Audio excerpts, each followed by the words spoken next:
सत श्री अकाल, नमस्कार, आदाब। Welcome back to my YouTube channel Ram Singh Jalal. असी अज part 2 resources and development geography class 10th का जो चैप्टर स्टार्ट टाइप्स पढ़ चुके हैं, उन्होंने डिटेल जी हैगी सानू दिखाई गई हैगी है। और इस डिटेल के अज आप डिस्कस करांगे। इत्थे सब तो पहले साडे कोल हैगियां ने टाइप्स ऑफ रिसोर्सिस, जिहड़ियां साडे कोल हैगियां ने types of resources.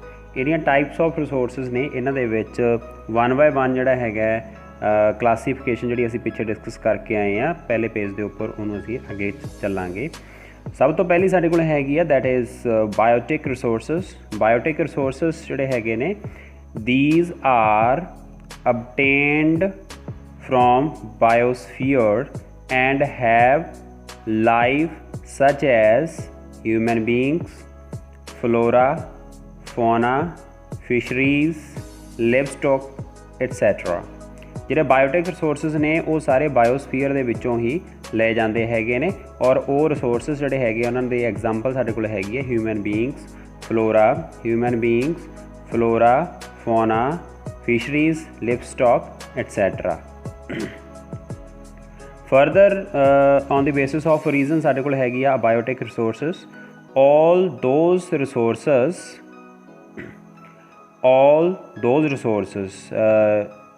we are seeing here, it's written over here, all those things which are composed of non-living things are called abiotic resources।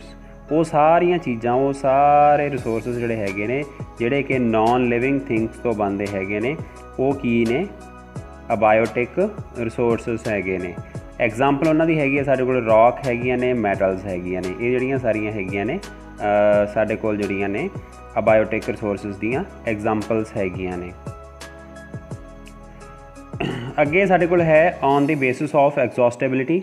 ਜੇ ਅਸੀਂ ਗੱਲ ਕਰੀਏ ਇਹਨਾਂ ਦੀ ਖਤਮ ਹੋਣ ਦੀ ਜਿਹੜੀ ਸੰਭਾਵਨਾ ਹੈਗੀ ਹੈ, ਜਿਵੇਂ ਐਗਜ਼ੌਸਟੇਬਿਲਿਟੀ ਲਿਖਿਆ ਹੈਗਾ ਇੱਥੇ, ਉਸ ਦੀ ਜੇ ਅਸੀਂ ਗੱਲ ਕਰੀਏ ਤਾਂ ਸਾਡੇ ਕੋਲ 2 ਟਾਈਪਸ ਹੈਗੀਆਂ ਨੇ, ਜਿਹੜੀਆਂ ਮੈਂ ਪਹਿਲਾਂ ਵੀ ਗੱਲ ਕੀਤੀ ਸੀ ਪਹਿਲੀ ਵੀਡੀਓ 'ਚ ਪਾਰਟ 1 ਦੇ ਵਿੱਚ, ਕਿ ਕਾਫੀ ਜੂਨੀਅਰ ਕਲਾਸਿਸ ਤੋਂ ਪੜ੍ਹਦੇ ਆ ਰਹੇ ਹਾਂ। First of them is renewable resources. ਜਿਹੜੇ ਹੈਗੇ ਨੇ ਸਾਡੇ ਕੋਲ ਰੀਨਿਊਏਬਲ ਰਿਸੋਰਸਿਸ ਹੈਗੇ ਨੇ ਸਾਡੇ ਕੋਲ।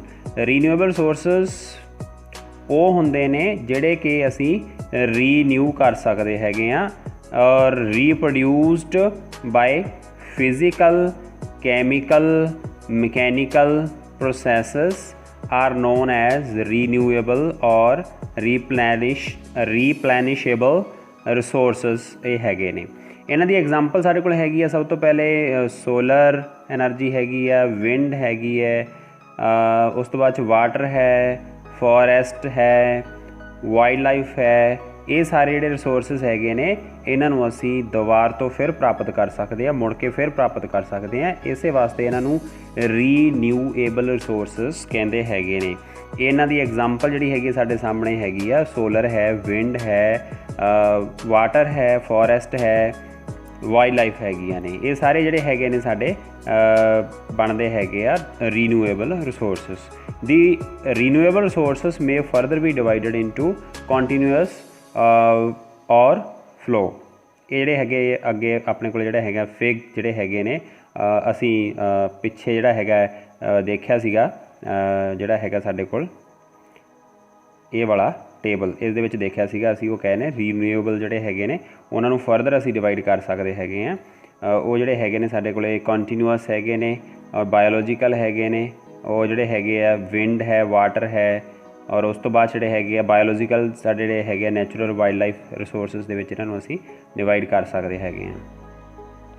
ਉਸ ਤੋਂ ਬਾਅਦ ਸਾਡੇ ਕੋਲ ਜਿਹੜਾ ਅਗਲਾ ਹੈ ਟੌਪਿਕ, ਇਸ ਦੇ ਵਿੱਚ ਤੁਸੀਂ ਬੁੱਕਸ ਦੇ ਵਿੱਚ ਦੇਖ ਰਹੇ ਹੋ, ਨੋਨ ਰੀਨਿਊਏਬਲ ਰਿਸੋਰਸਿਸ। ਜਿਹੜੇ ਹੈਗੇ ਆ non renewable resources. Non renewable resources ਉਹ ਹੁੰਦੇ ਨੇ these occur over a very long geological time. Minerals and fossil fuels are examples of such resources। ਇਹ ਰਿਸੋਰਸਿਸ ਉਹ ਨੇ ਜਿਹੜੇ ਬਣਨ ਦੇ ਵਿੱਚ ਬਹੁਤ ਲੰਬਾ ਸਮਾਂ ਲੈਂਦੇ ਨੇ, ਔਰ ਜਿਹੜੇ ਹੈਗੇ ਮਿਨਰਲਸ ਨੇ, ਫੋਸਲ ਫਿਊਲਸ ਹੈਗੇ ਨੇ, ਇਹ ਇਹਨਾਂ ਦੀ ਐਗਜ਼ਾਮਪਲ ਹੈਗੀ ਹੈ। ਔਰ ਇਹ ਰਿਸੋਰਸਿਸ ਜਿਹੜੇ ਹੈਗੇ ਆ ਇਹਨਾਂ ਨੂੰ ਨੋਨ ਰੀਨਿਊਏਬਲ ਰਿਸੋਰਸਿਸ ਕਹਿੰਦੇ ਨੇ। these resources take millions of years in their formation ਉਹ ਆਪਣੇ ਬਣਨ ਦੇ ਵਿੱਚ ਜਿਵੇਂ ਮੈਂ ਪਹਿਲਾਂ ਹੀ ਗੱਲ ਕਰ ਚੁੱਕਿਆ ਤੁਹਾਡੇ ਨਾਲ ਕਿ ਕਾਫੀ ਲੰਬਾ ਸਮਾਂ ਲੈਂਦੇ ਹੈਗੇ ਨੇ। Some of the resources like metals are recyclable, some like fossil fuels can not be recycled, get exhausted with their use. ਇਹ ਸਾਰੇ ਜਿਹੜੇ ਰਿਸੋਰਸਿਸ ਹੈਗੇ ਨੇ ਇਹ ਵਰਤੋਂ ਦੇ ਨਾਲ ਜਿਹੜੇ ਹੈਗੇ ਨੇ ਖਤਮ ਹੋ ਜਾਂਦੇ ਨੇ। ਉਸ ਤੋਂ ਅਗਲੀ ਸਾਡੇ ਕੋਲ ਟਾਈਪ ਹੈਗੀ ਆ that is on the basis of ownership. On the basis of ownership ਜਿਹੜੇ ਹੈਗੇ ਆ ਸਾਡੇ ਕੋਲ ਅਗਲੀ ਫਰਦਰ ਕਲਾਸੀਫਿਕੇਸ਼ਨ ਹੈਗੀ ਆ। ਇਸ ਦੇ ਵਿੱਚ ਸਭ ਤੋਂ ਪਹਿਲੇ ਹੈਗੇ ਨੇ ਇੰਡੀਵਿਜ਼ੂਅਲ ਰਿਸੋਰਸਿਸ। ਜਿਹੜੇ ਇੰਡੀਵਿਜ਼ੂਅਲ ਰਿਸੋਰਸਿਸ ਨੇ ਉਹਨਾਂ ਨੂੰ ਅਸੀਂ ਦੇਖ ਸਕਦੇ ਹਾਂ these are also owned privately by individuals.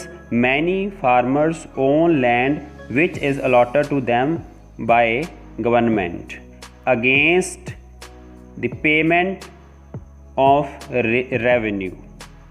ਜਿਹੜੀ ਇਹਦੇ ਵਿੱਚ ਗੱਲ ਹੋ ਰਹੀ ਹੈ ਉਹ ਹੈਗੀ ਹੈ ਕਿ ਜਿਹੜੇ ਰਿਸੋਰਸਿਸ ਨੇ ਇਹ ਪ੍ਰਾਈਵੇਟਲੀ ਜਿਹੜੇ ਹੈਗੇ ਆ ਜਾਂ ਜਿਹੜੇ ਇੰਡੀਵਿਜੂਅਲਸ ਹੈ ਨੇ ਉਹ ਇਸ ਨੂੰ ਓਨ ਕਰਦੇ ਨੇ, ਮਤਲਬ ਕਿ ਇਹਦੀ ਮਾਲਕੀਅਤ ਜਿਹੜੀ ਹੈਗੀ ਆ ਉਹ ਪ੍ਰਾਈਵੇਟ ਬੰਦਿਆਂ ਦੀ ਹੁੰਦੀ ਹੈਗੀ ਹੈ। ਇਸ ਦੇ ਉੱਪਰ ਜਿਹੜੇ ਬਹੁਤ ਸਾਰੇ ਫਾਰਮਰਸ ਹੈਗੇ ਨੇ ਉਹਨਾਂ ਕੋਲ ਲੈਂਡ ਹੁੰਦੀ ਹੈਗੀ ਆ, ਉਹਨਾਂ ਨੂੰ ਅਲਾਟ ਕੀਤੀ ਜਾਂਦੀ ਹੈ ਗਵਰਨਮੈਂਟ ਦੁਆਰਾ, ਔਰ ਉਹਨਾਂ ਨੂੰ ਜਿਹੜੀ ਪੇਮੈਂਟ ਹੈਗੀ ਆ ਰੈਵਨਿਊ ਦੀ ਉਹ ਕਰਨੀ ਪੈਂਦੀ ਹੈਗੀ ਆ। ਔਰ ਇੱਕ ਪਿੰਡ ਦੇ ਵਿੱਚ ਜੇ ਗੱਲ ਕਰੀਏ in villages there are people with land ownership but there are many who R landless.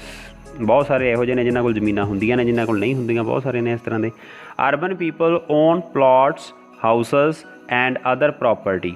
ਜਿਹੜੇ ਅਰਬਨ ਪੀਪਲ ਹੈਗੇ ਨੇ ਸ਼ਹਿਰਾਂ ਦੇ ਵਿੱਚ ਰਹਿਣ ਵਾਲੇ ਲੋਕ ਨੇ ਉਹਨਾਂ ਕੋਲ ਪਲਾਟਸ ਹੁੰਦੇ ਨੇ, ਹਾਊਸਸ ਹੁੰਦੇ ਨੇ ਔਰ ਹੋਰ ਕਾਫੀ ਸਾਰੀਆਂ ਜਿਹੜੀਆਂ ਪ੍ਰੋਪਰਟੀਜ਼ ਹੁੰਦੀਆਂ ਨੇ। ਪਲਾਂਟੇਸ਼ਨ, ਜਿਹੜੀ ਪਲਾਂਟੇਸ਼ਨ ਹੈ ਪਾਸਚਰ ਲੈਂਡਸ ਹੈਗੀਆਂ ਨੇ, ਪੌਂਡਸ ਹੈਗੇ ਨੇ, ਵਾਟਰ ਹੈਗੇ ਨੇ। ਵਾਟਰ ਜਿਹੜਾ ਵੈਲਸ ਦੇ ਵਿੱਚ ਵਾਟਰ ਹੈ ਉਸ ਦੀ ਗੱਲ ਕਰ ਰਹੇ ਨੇ ਇੱਥੇ। ਇਹ ਜਿਹੜੇ ਹੈਗੇ ਨੇ are some of the examples of resources ownership by individuals। make a list of resources owned by your household। ਤੁਹਾਡੇ ਹਾਊਸਹੋਲਡ ਦੇ ਵਿੱਚ ਜਿਹੜੇ ਤੁਹਾਡੇ ਰਿਸੋਰਸਿਸ ਨੇ ਉਹ ਕਿਹੜੇ ਕਿਹੜੇ ਨੇ ਔਰ ਕਿੰਨੇ ਨੇ ਉਹਨਾਂ ਨੂੰ ਤੁਸੀਂ ਜਿਹੜਾ ਹੈਗਾ ਇੱਕ ਲਿਸਟ ਬਣਾ ਕੇ ਦੇਖੋ ਕਿ ਤੁਹਾਡੀ ਮਾਲਕੀਅਤ, ਤੁਹਾਡੇ ਘਰ ਦੀ ਮਾਲਕੀਅਤ ਜਿਹੜੀ ਹੈਗੀ ਹੈ ਕਿਹੜੇ ਕਿਹੜੇ ਰਿਸੋਰਸਿਸ ਦੇ ਉੱਪਰ ਹੈਗੀ ਹੈ। ਉਸ ਤੋਂ ਬਾਅਦ ਹੈ ਸਾਡੇ ਕੋਲ ਅਗਲਾ ਜਿਹੜਾ ਹੈਗਾ ਕਮਿਊਨਿਟੀ ਓਨਡ ਰਿਸੋਰਸਿਸ। ਜਿਹੜੇ ਕਮਿਊਨਿਟੀ ਓਨਡ ਰਿਸੋਰਸਿਸ ਨੇ ਉਹਨਾਂ ਦੀ ਜੇ ਅਸੀਂ ਗੱਲ ਕਰੀਏ ਤਾਂ ਉਹਨਾਂ ਦੇ ਵਿੱਚ there are resources which are accessible to all. ਜਿਹੜੇ ਰਿਸੋਰਸਿਸ ਨੇ community resources which are accessible to all the members of the community. ਜਿਹੜੀ ਕਮਿਊਨਿਟੀ ਹੈਗੀ ਉਹਦੇ ਸਾਰੇ ਮੈਂਬਰਸ ਜਿਹੜੇ ਹੈਗੇ ਉਹਨਾਂ ਨੂੰ ਯੂਜ਼ ਕਰ ਸਕਦੇ ਨੇ। ਵਿਲੇਜ ਕਾਮਨਸ ਜਿਹੜੇ ਉਹਨਾਂ ਦੇ ਵਿੱਚ ਹੈਗੇ ਨੇ ਸੱਚ ਐਜ਼ ਗ੍ਰੇਜ਼ਿੰਗ ਗਰਾਊਂਡਸ ਨੇ, ਬਰੀਅਲ ਗਰਾਊਂਡਸ ਨੇ, ਵਿਲੇਜ ਹੈ, ਪੌਂਡ ਹੈ ਐਟਸੈਟਰਾ। ਇਹ ਸਾਰੇ ਜਿਹੜੇ ਹੈਗੇ ਨੇ ਵਿਲੇਜ ਕਾਮਨਸ ਹੁੰਦੇ ਨੇ, ਮਤਲਬ ਕਿ ਸਾਰੇ ਪਿੰਡ ਦੇ ਸਾਂਝੇ ਰਿਸੋਰਸਿਸ ਹੁੰਦੇ ਨੇ। ਗ੍ਰੇਜਿੰਗ ਗਰਾਊਂਡਸ ਹੈਗੇ ਨੇ ਜਿਨ੍ਹਾਂ ਦੇ ਵਿੱਚ ਪਸ਼ੂ ਵਗੈਰਾ ਚਰਾਏ ਜਾਂਦੇ ਨੇ। ਬਰੀਅਲ ਗਰਾਊਂਡਸ ਜਿੱਥੇ ਬੰਦੇ ਆਫਟਰ ਡੈਥ ਜਿਹੜੇ ਹੈਗੇ ਆ ਉਹਨਾਂ ਨੂੰ ਬਰੀ ਕੀਤਾ ਜਾਂਦਾ, ਮਤਲਬ ਕਿ ਉਹਨਾਂ ਨੂੰ ਦਬਾਇਆ ਜਾਂਦਾ ਹੈਗਾ ਹੈ। ਵਿਲੇਜ ਪੌਂਡਸ ਜਿਹੜੇ ਪਿੰਡਾਂ ਦੇ ਵਿੱਚ ਖੂਹ ਟੋਬੇ ਜਾਂ ਛੱਪੜ ਵਗੈਰਾ ਹੁੰਦੇ ਨੇ ਉਹ ਸਾਰੇ। ਉਸ ਤੋਂ ਬਾਅਦ ਜੇ ਗੱਲ ਕਰੀਏ ਪਬਲਿਕ ਪਾਰਕਸ ਹੈਗੇ ਨੇ, ਪਿਕਨਿਕ ਸਪੌਟਸ ਹੈਗੀਆਂ ਨੇ, ਇਹ ਸਾਰੀਆਂ ਜਿਹੜੀਆਂ ਹੈਗੀਆਂ ਨੇ ਕਮਿਊਨਿਟੀ ਓਨਡ ਰਿਸੋਰਸਿਸ ਹੈਗੇ ਨੇ। ਔਰ ਇਹਨਾਂ ਦੇ ਵਿੱਚ ਜਿਹੜਾ ਹੈਗਾ ਸਾਡੇ ਕੋਲ ਫਰਦਰ ਅੱਗੇ ਅਸੀਂ ਜੇ ਗੱਲ ਕਰੀਏ ਤਾਂ ਉਹ ਹੈਗੇ ਨੇ ਸਾਡੇ ਕੋਲ playgrounds in urban areas are de facto accessible to all the people living there. ਜਿਹੜੇ ਵੀ ਅਰਬਨ ਏਰੀਆਜ਼ ਦੇ ਵਿੱਚ ਪਲੇਗਰਾਊਂਡਸ ਦੇ ਵਿੱਚ ਰਹਿੰਦੇ ਨੇ ਉਹਨਾਂ ਸਾਰਿਆਂ ਵਾਸਤੇ ਸਾਰੇ ਲੋਕ ਜਿਹੜੇ ਉੱਥੋਂ ਦੇ ਹੈਗੇ ਨੇ ਉਹ ਉਹਨਾਂ ਨੂੰ ਯੂਜ਼ ਕਰ ਸਕਦੇ, ਉਹਨਾਂ ਨੂੰ ਵਰਤ ਸਕਦੇ ਹੈਗੇ। ਇਹ ਜਿਹੜੀ ਹੈਗੀ ਆ ਇੱਥੋਂ ਦੀ ਗੱਲ ਹੈਗੀ ਆ। ਉਸ ਤੋਂ ਬਾਅਦ ਜਿਹੜੇ ਹੈਗੇ ਆ ਸਾਡੇ ਕੋਲ ਨੈਸ਼ਨਲ ਰਿਸੋਰਸਿਸ ਹੈਗੇ ਨੇ। ਨੈਸ਼ਨਲ ਰਿਸੋਰਸਿਸ ਜਿਵੇਂ ਇਹਦੇ ਨਾਮ ਤੋਂ ਹੀ ਪਤਾ ਲੱਗ ਰਿਹਾ ਸਾਨੂੰ, ਆਪਾਂ ਇੱਥੇ ਵੀ ਡਿਸਕਸ ਕਰਾਂਗੇ। ਤਾਂ ਜਿਹੜੇ ਨੈਸ਼ਨਲ ਰਿਸੋਰਸਿਸ ਹੈਗੇ ਨੇ ਇਹ ਸਾਰੇ ਨੇਸ਼ਨ ਦੇ ਹੁੰਦੇ ਨੇ। ਵੈਸੇ ਜੇ ਟੈਕਨੀਕਲੀ ਸੋਚਿਆ ਜਾਵੇ ਇੱਥੇ ਤੁਸੀਂ ਪੜ੍ਹ ਰਹੇ ਹੋ all the resources belong to the nation, ਵੀ ਜਿਹੜੇ ਵੀ ਰਿਸੋਰਸਿਸ ਨੇ ਉਹ ਸਾਰੇ ਨੇਸ਼ਨ ਨੂੰ ਬਿਲੋਂਗ ਕਰਦੇ ਨੇ, ਪੂਰੇ ਦੇਸ਼ ਦੇ ਹੁੰਦੇ ਨੇ ਉਹ। The country has legal powers to acquire even private property for public good। ਜਿਹੜੀ ਵੀ ਉਹਨੂੰ ਜੇ ਸਰਕਾਰ ਨੂੰ ਕਿਸੇ ਲੋਕਾਂ ਦੇ ਕੰਮ ਵਾਸਤੇ ਜਿਹੜੀ ਹੈਗੀ ਪ੍ਰੋਪਰਟੀ ਜੇ ਚਾਹੀਦੀ ਹੈਗੀ ਆ ਤਾਂ ਉਹ ਉਸ ਨੂੰ ਐਕਵਾਇਰ ਕਰ ਸਕਦੀ ਹੈ। ਤੁਸੀਂ ਵਿਰੋਧ ਜਿਹੜਾ ਹੈਗਾ ਉਸ ਦਾ ਨਹੀਂ ਕਰਦੇ ਟੈਕਨੀਕਲੀ ਜਿਹੜਾ ਜੇ ਸੋਚਿਆ ਜਾਵੇ ਤਾਂ। You might have seen roads, canals, railways being constructed on fields owned by some individuals। ਇਹ ਜਿਹੜੇ ਸਾਰੇ ਹੈਗੇ ਨੇ ਇਹ ਜਿਹੜੇ ਹੈਗੇ ਆ ਕਿਸੇ ਜਿਹੜਾ ਹੈਗਾ ਇਹਨਾਂ ਨੂੰ ਜਿਹੜਾ ਹੈਗਾ ਕੋਈ ਇੰਡੀਵਿਜੂਅਲ ਜਿਹੜਾ ਹੈਗਾ ਉਹ constructed on field owned by some individual. ਜਿਹੜਾ ਉਸ ਦਾ ਖੇਤ ਹੈਗਾ ਉਸ ਦੇ ਵਿੱਚ ਉਹ ਬਣਾਏ ਜਾਂਦੇ ਹੈਗੇ ਨੇ। Urban development authorities get empowered by government to acquire land. ਜਿਹੜੀਆਂ ਗਵਰਨਮੈਂਟ ਜਿਹੜੀ ਹੈਗੀ ਆ ਪਬਲਿਕ ਅਥਾਰਟੀਜ਼ ਜਿਹੜੀਆਂ ਜਾਂ ਅਰਬਨ ਡਿਵੈਲਪਮੈਂਟ ਅਥਾਰਟੀਜ਼ ਹੈਗੀਆਂ ਨੇ ਉਹਨਾਂ ਨੂੰ ਜਿਹੜਾ ਹੈਗਾ ਉਹ ਅਥਾਰਟੀ ਦੇ ਦਿੰਦੀ ਹੈ ਕਿ ਤੁਸੀਂ ਇਹ ਜ਼ਮੀਨ ਲੈ ਕੇ ਇਹਦੇ ਵਿੱਚ ਇਹ ਚੀਜ਼ ਜਿਹੜੀ ਹੈਗੀ ਬਣਾਉਣੀ ਹੈਗੀ ਆ। ਉਸ ਤੋਂ ਬਾਅਦ ਜਿਹੜਾ ਹੈਗਾ all the minerals water resources forest wildlife land within the political boundaries and oceanic area up to 12 nautical miles। 12 nautical miles ਦੀ ਜੇ ਗੱਲ ਕੀਤੀ ਜਾਵੇ ਤਾਂ ਇੱਥੇ ਦੇ 12 nautical miles ਹੈਗੇ ਨੇ ਉਹ ਸਾਡੇ ਕੋਲੇ ਜੇ ਅਸੀਂ ਕਿਲੋਮੀਟਰਸ ਦੇ ਵਿੱਚ ਕਨਵਰਟ ਕਰਕੇ ਦੇਖੀਏ ਤਾਂ ਸਾਡੇ ਕੋਲੇ ਬਣਦੇ ਹੈਗੇ ਨੇ 22.2 ਕਿਲੋਮੀਟਰ 22.2 ਕਿਲੋਮੀਟਰ ਜਿਹੜੇ ਹੈਗੇ ਨੇ ਉਹ ਸਾਡੇ ਕੋਲ ਬਣਦੇ ਨੇ। ਔਰ ਇੱਥੋਂ ਜਿਹੜਾ ਹੈਗਾ ਕੋਸਟ ਜਿੱਥੇ ਕਿ ਧਰਤੀ ਅਤੇ ਪਾਣੀ ਦੋਨੋਂ ਆਪਸ ਦੇ ਵਿੱਚ ਮਿਲਦੇ ਨੇ। ਇੱਕ ਦੇਸ਼ ਜਿਹੜਾ ਹੈਗਾ ਉਸ ਦੀ ਧਰਤੀ ਖਤਮ ਹੁੰਦੀ ਹੈ, ਪਾਣੀ ਸਟਾਰਟ ਹੁੰਦਾ, ਜਿਹੜਾ ਜਾਂ ਪਾਣੀ ਇਹ ਕਹਿ ਲਓ ਕਿ ਖਤਮ ਹੁੰਦਾ, ਧਰਤੀ ਸਟਾਰਟ ਹੁੰਦੀ ਹੈ। ਜੇ ਪਿੱਛੇ ਨੂੰ ਅਸੀਂ ਦੇਖੀਏ ਤਾਂ ਉਸ ਨੂੰ ਕੀ ਬੋਲਦੇ ਹੈਗੇ ਨੇ territorial water and resources therein being to nation. ਜਿਹੜੇ therein belongs to nation, sorry for that, ਇਹ ਜਿਹੜੇ ਨੇਸ਼ਨ ਨੂੰ ਬਿਲੋਂਗ ਕਰਦੇ ਹੈਗੇ ਨੇ ਸਾਰੇ ਜਿਹੜੇ ਰਿਸੋਰਸਿਸ ਨੇ। ਉਸ ਤੋਂ ਫਰਦਰ ਸਾਡੇ ਕੋਲ ਜਿਹੜੀ ਹੈਗੀ ਆ ਉਹ ਟਾਈਪ ਹੈਗੀ ਆ ਦੈਟ ਇਜ਼ ਇੰਟਰਨੈਸ਼ਨਲ ਰਿਸੋਰਸਿਸ। ਜਿਹੜੇ ਰਿਸੋਰਸਿਸ ਨੇ ਜਿਹੜੇ ਇੰਟਰਨੈਸ਼ਨਲ ਨੇ, ਮਤਲਬ ਕਿ ਇੱਕ ਦੇਸ਼ ਦੇ ਨਹੀਂ ਸਾਰੇ ਦੇਸ਼ਾਂ ਦੇ ਨੇ, ਪੂਰੇ ਦੇਸ਼ ਜਿਹੜੇ ਹੈਗੇ ਉਹਨਾਂ ਨੂੰ ਯੂਜ਼ ਕਰ ਸਕਦੇ ਆ। ਇਹਦੇ ਵਿੱਚ ਸਾਡੇ ਕੋਲ ਹੈ there are international institutions which regulate some resources the oceanic resources beyond 200 nautical miles. ਪਿੱਛੇ ਆਪਾਂ ਜਿਹੜਾ ਹੈਗਾ ਦੇਖਿਆ ਹੈਗਾ, ਅਸੀਂ ਇੱਥੇ ਦੇਖ ਸਕਦੇ ਹਾਂ ਕਿ ਜਿਹੜੀਆਂ ਪੋਲੀਟੀਕਲ ਬਾਉਂਡਰੀਜ਼ ਹੈਗੀਆਂ ਨੇ ਉਸ ਦੇ 12 ਨਾਟੀਕਲ ਮਾਈਲਸ ਤੋਂ ਅੱਗੇ ਜਿਹੜਾ ਕੋਸਟ ਹੈਗਾ ਉਸ ਨੂੰ ਟੈਰੀਟੋਰੀਅਲ ਵਾਟਰ ਬੋਲਦੇ ਹੈਗੇ ਨੇ। ਔਰ ਇੱਥੇ ਜਿਹੜਾ ਹੈਗਾ ਅਸੀਂ ਪੜ੍ਹ ਰਹੇ ਹਾਂ ਹੁਣ, ਜੇਕਰ ਓਸ਼ਨਿਕ ਰਿਸੋਰਸ ਜਿਹੜੇ ਹੈਗੇ ਨੇ ਬਿਯੋਂਡ 200 ਨਾਟੀਕਲ ਮਾਈਲਸ ਹੈਗੇ ਨੇ ਉਸ ਨੂੰ ਐਕਸਕਲੂਸਿਵ ਇਕਨੋਮਿਕ ਜ਼ੋਨ ਦੇ ਵਿੱਚ ਜਿਹੜਾ ਹੈਗਾ ਇੰਕਲੂਡ ਕਰ ਲਿਆ ਜਾਂਦਾ ਹੈ। ਮਤਲਬ ਕਿ this area belongs to open ocean, no individual country can utilize these without the concurrence of international institutions। ਜਿਹੜੀਆਂ ਵੀ ਇੰਟਰਨੈਸ਼ਨਲ ਇੰਸਟੀਟਿਊਸ਼ਨਸ ਹੈਗੀਆਂ ਨੇ ਉਹਨਾਂ ਦੀ ਮਰਜ਼ੀ ਤੋਂ ਬਿਨਾਂ, ਉਹਨਾਂ ਦੇ ਸਹਿਮਤੀ ਤੋਂ ਬਿਨਾਂ ਜਿਹੜਾ ਹੈਗਾ 200 ਨਾਟੀਕਲ ਮਾਈਲਸ ਤੋਂ ਅੱਗੇ ਦਾ ਜਿਹੜਾ ਐਕਸਕਲੂਸਿਵ ਇਕਨੋਮਿਕ ਜ਼ੋਨ ਹੈਗਾ ਉਸ ਓਸ਼ਨਿਕ ਰਿਸੋਰਸਿਸ ਨੂੰ ਕੋਈ ਵੀ ਜਿਹੜੀ ਕੰਟਰੀ ਹੈਗੀ ਆ ਯੂਜ਼ ਨਹੀਂ ਕਰ ਸਕਦੀ। ਫਰਦਰ ਅਸੀਂ ਗੱਲ ਕਰਦੇ ਹੈਗੇ ਆ on the basis of status of development. ਜੇਕਰ ਡਿਵੈਲਪਮੈਂਟ ਦੇ ਜਿਹੜਾ ਉਸ ਦਾ ਸਟੇਟਸ ਹੈਗਾ ਵੀ ਉਹ ਕਿੰਨੇ ਕੁ ਡਿਵੈਲਪ ਨੇ ਰਿਸੋਰਸਿਸ ਉਹਨਾਂ ਦੀ ਗੱਲ ਕਰੀਏ ਤਾਂ ਸਭ ਤੋਂ ਪਹਿਲੀ ਸਾਡੇ ਕੋਲ ਹੈਗੀ ਆ ਪੋਟੈਂਸ਼ੀਅਲ ਰਿਸੋਰਸਿਸ। ਜਿਹੜੇ ਪੋਟੈਂਸ਼ੀਅਲ ਰਿਸੋਰਸਿਸ ਨੇ resources which are found in region but have not been utilized. ਕਿਸੇ ਏਰੀਏ 'ਚ ਮਿਲਦੇ ਨੇ ਪਰ ਉਹਨਾਂ ਨੂੰ ਹਾਲੇ ਯੂਜ਼ ਨਹੀਂ ਕੀਤਾ ਗਿਆ। ਐਗਜ਼ਾਮਪਲ ਹੈਗੀ ਆ western parts of India, particularly Rajasthan, Gujarat have enormous potential for the development of wind and solar energy, but so far these have not been developed properly। ਇਹ ਹਾਲੇ ਡਿਵੈਲਪਡ ਨਹੀਂ ਹੋਏ ਪ੍ਰੋਪਰਲੀ ਜੀ, ਕਿਉਂਕਿ ਸੋਲਰ ਐਨਰਜੀ ਹੈਗੀ ਆ ਇੱਥੇ ਮਿਲਦੀ ਹੈਗੀ ਆ ਪਰ ਸੋਲਰ ਐਨਰਜੀ ਜਿਹੜੀ ਹੈਗੀ ਆ ਉਹਦੇ ਜਿਹੜੇ ਰਿਸੋਰਸਿਸ ਹੈਗੇ ਨੇ ਉਹ ਪ੍ਰੋਪਰ ਤਰੀਕੇ ਨਾਲ ਹਾਲੇ ਡਿਵੈਲਪ ਨਹੀਂ ਹੋ ਪਾਏ। ਸੋ ਇਸ ਤਰ੍ਹਾਂ ਦੇ ਰਿਸੋਰਸਿਸ ਨੂੰ ਕੀ ਬੋਲਦੇ ਆ ਪੋਟੈਂਸ਼ੀਅਲ ਰਿਸੋਰਸਿਸ ਬੋਲਦੇ ਹੈਗੇ ਆ, ਪੋਟੈਂਸ਼ੀਅਲ ਰਿਸੋਰਸਿਸ। ਉਸ ਤੋਂ ਬਾਅਦ ਸਾਡੇ ਕੋਲ ਜਿਹੜਾ ਹੈਗਾ ਫਰਦਰ ਡਿਵੈਲਪਡ ਰਿਸੋਰਸਿਸ ਹੈਗੇ ਨੇ ਸਾਡੇ ਕੋਲ। ਡਿਵੈਲਪਡ ਰਿਸੋਰਸਿਸ ਜਿਹੜੇ ਉਹ ਨੇ ਜਿਹੜੇ resources which are surveyed and their quality and quantity have been determined for utilization. ਜਿਹੜੇ ਰਿਸੋਰਸਿਸ ਸਰਵੇ ਹੋ ਚੁੱਕੇ ਨੇ ਉਹਨਾਂ ਦੀ ਕੁਆਂਟਿਟੀ ਜਿਹੜੀ ਹੈਗੀ ਆ ਉਸ ਨੂੰ ਡਿਟਰਮਿਨਡ ਕਰ ਚੁੱਕੇ ਆ ਕਿ ਇਸ ਨੂੰ ਯੂਟੀਲਾਈਜੇਸ਼ਨਸ ਦੇ ਵਿੱਚ ਅਸੀਂ ਕਰ ਸਕਦੇ ਹੈਗੇ ਆ। Further the development of resources depends on technology and level of their feasibility. ਜਿਹੜੇ ਡਿਵੈਲਪਮੈਂਟ ਹੈਗੀ ਆ ਰਿਸੋਰਸਿਸ ਦੀ ਉਹ ਟੈਕਨੋਲੋਜੀ 'ਤੇ ਡਿਪੈਂਡ ਕਰਦਾ ਹੈਗਾ ਜਾਂ ਫਿਰ ਉਸ ਟੈਕਨੋਲੋਜੀ ਨੂੰ ਜਿੰਨਾ ਐਕਸਪੋਰਟ ਅਸੀਂ ਕਰ ਸਕਦੇ ਹੈਗੇ ਆ। ਫਰਦਰ ਸਾਡੇ ਕੋਲ ਹੈ stock materials in the environment which have the potential to satisfy human needs but human beings do not have the appropriate technology to access these। Stock ਉਹ ਹੈ ਕਿ ਮਟੀਰੀਅਲ ਜਿਹੜਾ ਇਨਵਾਇਰਮੈਂਟ ਦੇ ਵਿੱਚ ਪਿਆ ਹੈ ਪੋਟੈਂਸ਼ੀਅਲ ਹੈਗਾ ਕਿ ਹਿਊਮਨ ਨੀਡਸ ਨੂੰ ਕੰਪਲੀਟ ਕਰ ਸਕਦਾ, ਹਿਊਮਨ ਜਿਹੜੇ ਹੈਗੇ ਉਸ ਨੂੰ ਯੂਜ਼ ਕਰ ਸਕਦੇ ਆ। ਹਿਊਮਨ ਬੀਇੰਗਸ ਜਿਹੜੀਆਂ ਹੈਗੀਆਂ ਉਹਨਾਂ ਨੂੰ ਨੀਡਸ ਨੂੰ ਪੂਰਾ ਕਰ ਸਕਦਾ but do not have appropriate technology। ਜਿਹੜੀ appropriate technology ਜਿਹੜੀ ਹੈਗੀ ਉਹ ਨਹੀਂ ਹੈ। ਉਹ ਕਿਹੜੀ ਟੈਕਨੋਲੋਜੀ ਹੈ? to access these। ਇਹਨਾਂ ਨੂੰ ਐਕਸੈਸ ਕਰਨ ਵਾਸਤੇ ਸਾਡੇ ਕੋਲ ਜਿਹੜੀ ਹੈਗੀ ਐਪਰੋਪਰੀਏਟ ਟੈਕਨੋਲੋਜੀ ਨਹੀਂ ਹੈਗੀ। ਇੰਕਲੂਡਡ ਅਮੰਗ ਸਟਾਕ, ਸੋ ਇਹਨੂੰ ਕੀ ਬੋਲਦੇ ਹੈਗੇ ਆ, ਸਟਾਕ ਬੋਲਦੇ ਹੈਗੇ ਆ, ਇਸ ਨੂੰ ਸਟਾਕ ਕਿਹਾ ਜਾਂਦਾ ਹੈਗਾ।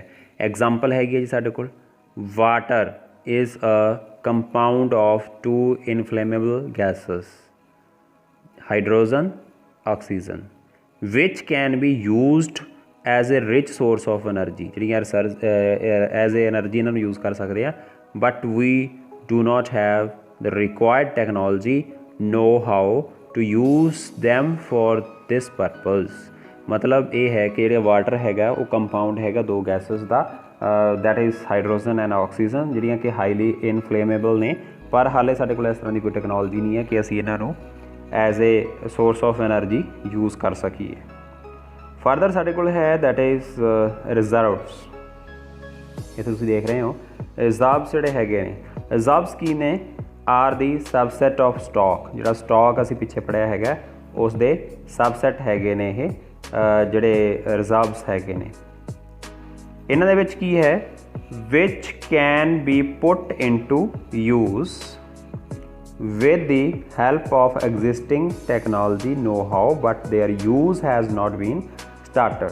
ਸਟਾਕ ਦੇ ਵਿੱਚ ਅਸੀਂ ਪਿੱਛੇ ਗੱਲ ਕੀਤੀ ਸੀ ਕਿ ਸਾਡੇ ਕੋਲ ਮਟੀਰੀਅਲ ਹੈ ਬਟ ਟੈਕਨੋਲੋਜੀ ਨਹੀਂ ਹੈ ਉਸ ਨੂੰ ਡਿਵੈਲਪ ਕਰਨ ਦੇ ਲਈ, ਉਸ ਨੂੰ ਯੂਜ਼ ਕਰਨ ਦੇ ਲਈ। ਰਿਜ਼ਰਵਸ ਦੇ ਵਿੱਚ ਕੀ ਹੈ ਕਿ ਸਾਡੇ ਕੋਲ ਜਿੰਨਾ ਸਟਾਕ ਪਿਆ ਹੈ, ਮਤਲਬ ਜਿੰਨਾ ਮਟੀਰੀਅਲ ਹੈ, ਅਸੀਂ ਉਸ ਨੂੰ ਯੂਜ਼ ਕਰ ਸਕਦੇ ਹਾਂ। ਸਾਡੇ ਕੋਲ ਟੈਕਨੋਲੋਜੀ ਵੀ ਹੈ but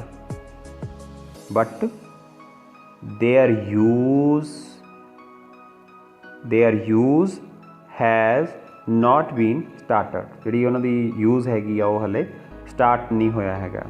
So these can be used for meeting future requirements। River can be used for generating hydroelectric power, but presently it is being utilized only a limited extent। Thus the water in the dams, forest etc.